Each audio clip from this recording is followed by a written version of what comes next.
Hey everyone, Arashi here, back at with another upload. In today's video, we're going to be talking about exactly why the High Republic doesn't seem to be necessarily working with Disney Star Wars.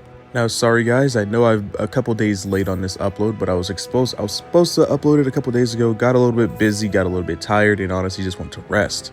And not necessarily busy with like YouTube and stuff like that. You know, as I said, I'm writing my own comic book. There's a bunch of other stuff that's going on along those lines. Nothing bad, just a bunch of honestly good stuff that take a lot of time. But anyway, we're on a road to 500 subs, so please like and subscribe to this video if you enjoy the content.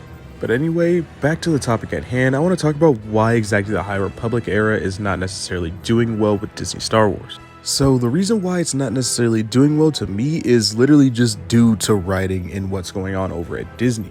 I mean, heck, we saw it with The Acolyte. I mean, if you've been with my channel for a long time, way back in the day, I actually made a video talking about the High Republic and how excited I was to necessarily see it. We get to a new era right before the Skywalker saga. And I personally viewed it as a new chance to explain a bunch of Star Wars stories. As you guys know, the Star Wars franchise is actually very, very big. It's actually way wider than just the Skywalker saga. And I saw this as an opportunity to explain that, and we could see that. But honestly, even the comic books and the one show that we got so far, Acolyte, they have just not done well whatsoever when it comes to the High Republic era.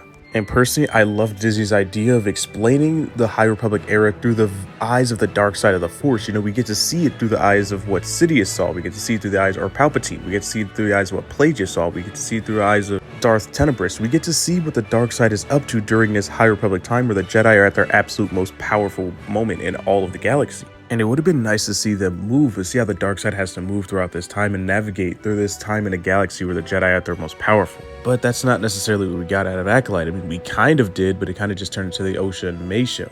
Where if it was just me, if I was writing Acolyte, I would have actually taken out Osha and May, and I would have put Chimera as the main character, and I also would have put Darth Plagueis as his master at the time, before he decides to move on to Palpatine. But that is a topic for another discussion and also another project that I'm currently working on.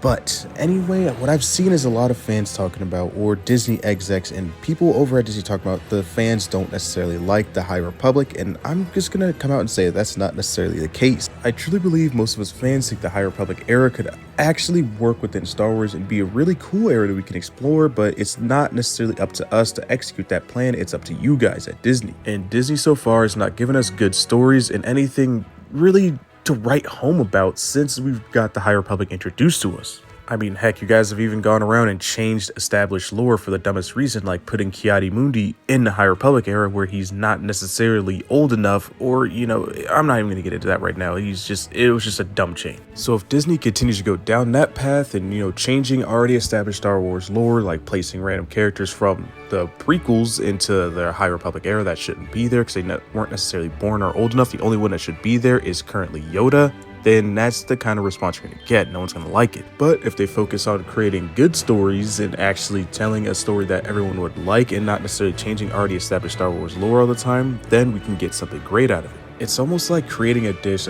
Imagine you're sitting there making something for a whole family for Thanksgiving, and you're already sitting there while you're cooking it saying, oh, nobody's going to like this. Like, what?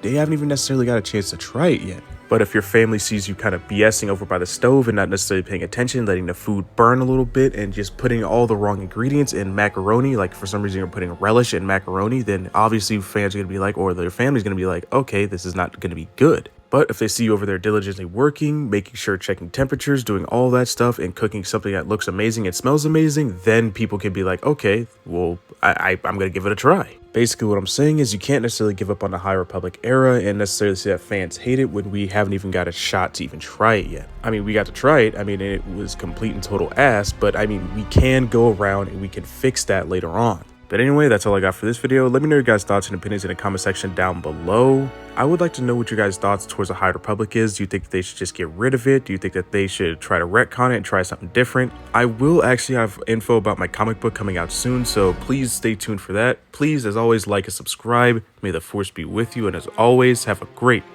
rest of your day.